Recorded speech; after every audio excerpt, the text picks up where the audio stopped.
السلام علیکم بچوں. آج کا جو ہمارا مضمون ہے وہ اردو چوتھی جماعت کے لیے اور سبق کا نام ہے اتفاق.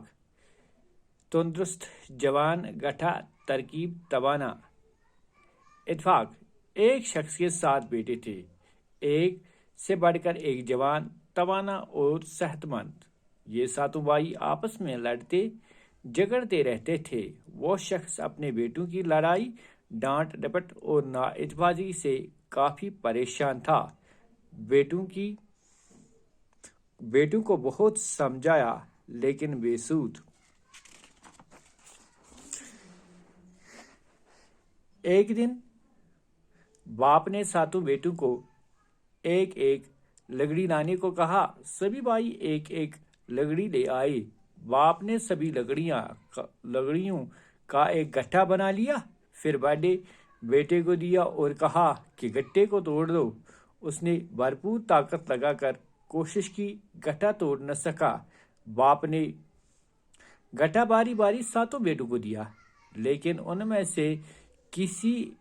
میں سے کوئی ایک بھی اس گٹھے کو نہ توڑ سکا. باپ نے گٹھا کھول کر ایک ایک لکڑی ایک ایک بیٹے کو دی اور بیٹوں نے آسانی کے ساتھ اپنی لکڑی کو توڑ ڈالا.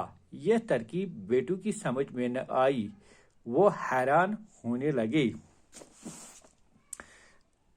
باپ نے بیٹوں سے کہا, میرے بیٹو, حیران ہونے کی ضرورت نہیں.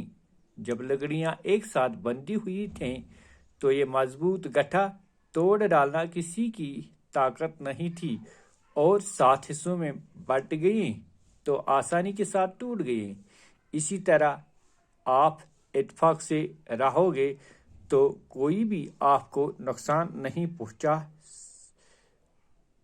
سکتا.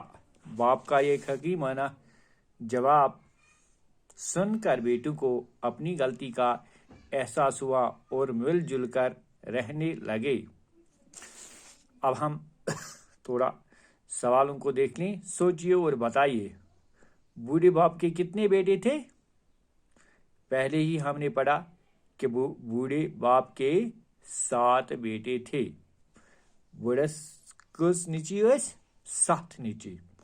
اتفاق کی طاقت کو باپ نے کیسے اپنے بیٹوں کو سمجھایا؟ اتفاق کو طاقت سمجھانے خاطر کیا وون مل شرین. تم دپن تھی أنِو لکرِ تو گۄڈٕ دِتنکھ یِکوٹ کٔرِتھ پتہٕ دِتنکھ کھوٗلِتھ. یِکوٹ کٔرِتھ ہیٚکۍ نہٕ تِم پھٕٹرٲوِتھ کینٛہہ مگر ییٚلہِ الگ الگ گئی تو تمو پھٹروک. اسی طرح ہم اس سوال کا یہ جواب لکھیں گے کہ اتفاق کی طاقت کو باپ نے اس طرح سمجھا کہ پہلے اس نے لکڑیوں کا ہر ایک کو ایک ایک لکڑی لانے کے لیے کہا. پھر لکڑی کو ایک ساتھ جوڑ کر توڑنے کے لیے کہا. لیکن جب تک لکڑیاں ایک ساتھ تھیں تو کوئی بھی توڑ نہ سکا. لیکن جب الگ الگ کر دیا تو آسانی سے توڑ دیا. بیٹے کس بات پر حیران ہو گئے؟ بیٹے اس بات پر حیران ہو گئے کہ باپ نے ہمیں یہ لکڑیاں پہلے کیا توڑنے کے لیے کہا. اسی پر حیران ہوئے. اس کہانی سے کیا نصیحت ملتی ہے؟ اس کہانی سے یہ نصیحت ملتی ہے کہ مل جل کر رہنا چاہیے. آج کے لیے اتنا کافی. باقی وسلم.